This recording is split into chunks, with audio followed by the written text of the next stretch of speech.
हाँ देखो बेटा, ये एक सिलेंड्रिकल कंटेनर है और रेडियस इसकी कैपिटल आर दे रखी है, हाइट इसकी एच है, कंप्लीटली फिल्ड है।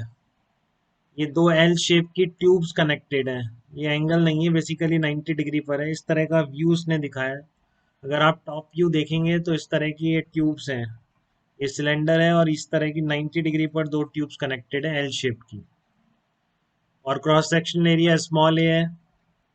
अब आपको बताना है, now two pipes are open and fluid starts coming out of the pipes horizontally. Horizontally जाने लग जाता है, फ्लूइड गिरने लग जाता है। ठीक है। और find out the torque due to the ejected liquid of the system. तो बेसिकली क्या हो रहा है बेटा, इधर से लिक्विड आके इधर घूम गया तो मोमेंटम चेंज हुआ कि नहीं लिक्विड का। स्पीड वही है क्योंकि क्रॉस सेक्शनल वही है, बट डायरेक्शन तो वेलोसिटी की चेंज हो गई। तो ये जो लिक्विड का मोमेंटम चेंज हुआ है किसने किया है, इस पाइप ने ही तो किया है यहाँ से आके। तो इसका जो rate of change of momentum अगर लिक्विड का आप निकाल दोगे, ये सब हॉरिजेंटल है, वर्टिकल कुछ नहीं बोला है इसने। ये टॉप व्यू दिखा रहा हूँ, बिल्कुल ऐसे हॉरिजेंटल होगा। ठीक है। तो आपको दोनों तरफ क्या लिखना है, लिक्विड का rate of change of momentum से फोर्स निकालना है। उतना अपोजिट फोर्स ट्यूब पे लग जाएगा, उतना सिलेंडर पे टॉर्क आ जाएगा फिर। ठीक है। तो सबसे पहले एक साइड के लिए देखिए, इस साइड के लिए अगर मैं लिख रहा हूँ तो डीपी कितना हो जाएगा, DP vector P final minus P initial vector होता है। तो इसका मैग्नीट्यूड कितना आ जाएगा, आप देखो स्ट्रेट लाइन पे नहीं है बेटा चेंज, क्योंकि ये ऐसे घूम गया है। तो एक वी फाइनल इधर है। ठीक है, ये वी फाइनल वेक्टर है और वी इनिशियल वेक्टर इधर था, तो ये कितना हो गया, माइनस वी इनिशियल वेक्टर हो गया। तो दोनों 90 डिग्री पर है और मैग्नीट्यूड दोनों के कितने होंगे, डीएम इंटू वी हो जाएंगे बेटा, dm into v, dm into v. तो कोई दिक्कत तो नहीं है अगर सेम वेक्टर्स या सेम, हाँ सेम वेक्टर से डीएम इंटू वी के आप इनको ऐड करने जा रहे हो, तो रिजल्टेंट क्या होगा, 45 डिग्री पर हो जाएगा क्या यहाँ से। ठीक है। और मैग्नीट्यूड कितना हो जाएगा, √2 डीएम इंटू वी हो जाएगा। Dm into v, dm into v 90 degree पर एक्ट कर रहे हैं, एडिशन कितना होगा, √2 डीएम इंटू वी। ठीक है।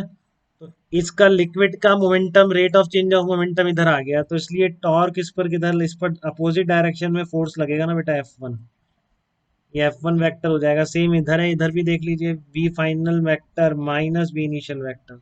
तो ये लिक्विड का rate of change of momentum आएगा, तो इसके अपोजिट डायरेक्शन में फोर्स इस पे लग जाएगा। तो इस तरह के दो फोर्स लग रहे हैं दोनों ट्यूब्स पे लिक्विड का मोमेंटम चेंज होने की वजह से। तो क्या इस F1 F2 के मैग्नीट्यूड तो क्लियर है, आपको यहाँ से लिख सकते हैं। जो इसका रेट ऑफ चेंज, इस पे लिक्विड पे जो मैग्नीट्यूड रहेगा फोर्स का, √2 डी टी से डिवाइड कर दिया, √2 dm/dt इंटू बी। फिर dm/dt वही है आपका, कितना होगा, dm/dt बताइए कितना होगा। रो ए इंटू वी लिख दो, रो ए इंटू वी वैसे ही होगा, क्योंकि केजी पर सेकंड कितना निकल रहा है वो तो फिक्स हो गया, रो ए इंटू वी। तो ये आ गया √2 रो ए वी स्क्वायर। इतना आपका magnitude of rate of change of momentum हो गया है बेटा ये।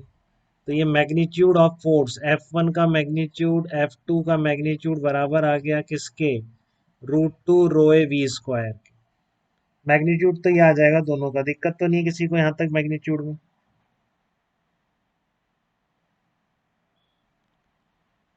ठीक है। और h/2 हाइट से निकल रहा है लिक्विड, स्मॉल ओरिफिस बोला है इसने। ठीक है ना, तो बाहर निकलने वाले लिक्विड की स्पीड कितनी हो जाएगी, √2 GH कर दीजिए। स्पीड कितनी हो जाएगी, अब यहाँ से निकले बेटा, यहाँ पर स्पीड या बाहर तक स्पीड पूरी सेम ही है। ठीक है ना। तो आप चाहे से बाहर तक, इस टॉप मोस्ट पॉइंट से लेकर एग्जिट पॉइंट तक बर्नौली लगा लो, उससे क्या फर्क पड़ता है, वही आंसर आएगा। यहाँ से लेकर एग्जिट पॉइंट तक आप बर्नौली लगा लो, P A T M H आएगी, बस इधर वेलोसिटी होगी नहीं क्योंकि बहुत स्मॉल ओरिफिस बोला है इसने। तो इसलिए √2 GH ही बाहर निकलने की स्पीड आएगी इसकी। पूरे लिक्विड में, पूरे पाइप में कितनी वेलोसिटी रहेगी, √2 GH। तो वो लिख लें एक बार।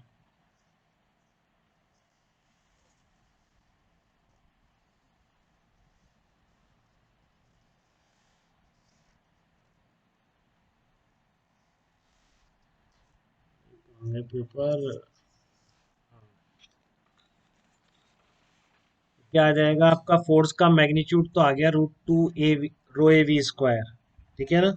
और वी कितनी आ जाएगी, आप वी की स्पीड रख दीजिए, अंडर रूट क्योंकि हाइट ऐसी आ रही है ना बेटा, हाइट तो ऐसी आ रही है देखो, ये जो हाइट है यहाँ पे सरफेस से, उसी से आ जाएगी √2GH/2। तो कितना आ गया, √GH आ गया।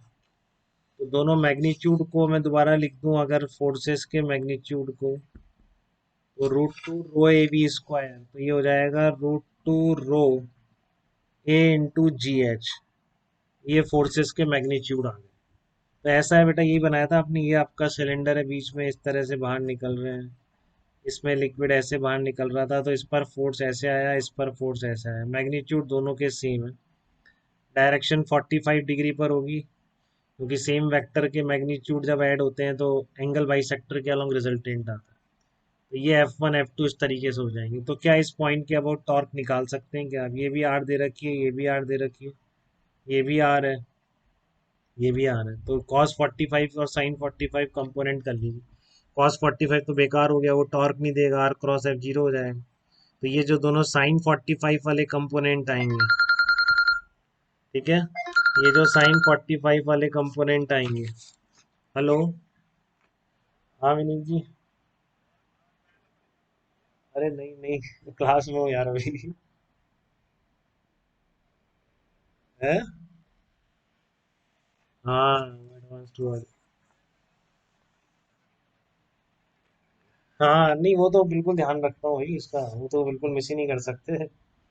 वो तो एक दिन मिस हो गया तो पता नहीं क्या हो जाए।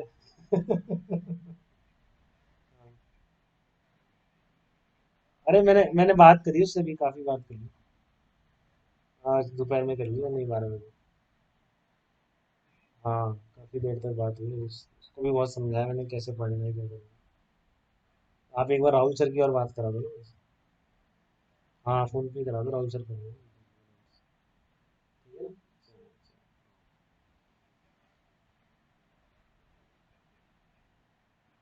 चलो मैं बता देता हूँ राहुल सर को भी, क्वेश्चन देके बच्चों है ना। ठीक है।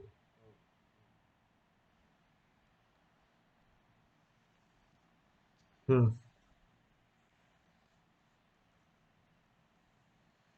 तो आपका ये F1 F2 फोर्सेस थे बेटा यहाँ पे, ठीक है। तो इसका मैग्नीट्यूड कितना हो जाएगा, F1 साइन, दोनों के कारण लिख दो, अब आपको क्लियर है। परपेंडिकुलर डिस्टेंस इस पॉइंट से 2r हो जाएगी, और ये आ गया F sin 45, और दो हैं आपके तो इसलिए ट्वाइस कर दो, क्योंकि दोनों टॉर्क की डायरेक्शन सेम ही आ रही है, ठीक है ना। दोनों टॉर्क की डायरेक्शन सेम ही आ रही है।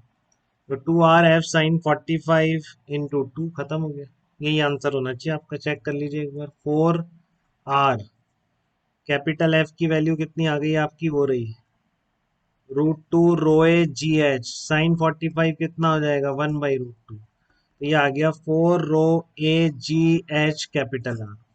4 ρA/GH कैपिटल आर आ गया। तो बात क्लियर हुई बेटा, किस तरह लिक्विड फ्लो होते होते लिक्विड की डायरेक्शन चेंज हो गई, बट वो कर कौन रहा है, ट्यूब ही तो कर रही है। अगर वो आपने मोमेंटम चेंज निकाल दिया उस लिक्विड के फ्लो का, जैसे आपने यहाँ निकाल दिया इसको, P final vector minus P initial, final इधर था, इनिशियल इधर था, तो माइनस इनिशियल इधर हो, तो रिजल्टेंट लिक्विड के चेंज का इधर आया, तो इसलिए फोर्स अपोजिट डायरेक्शन में लग गया। ठीक है।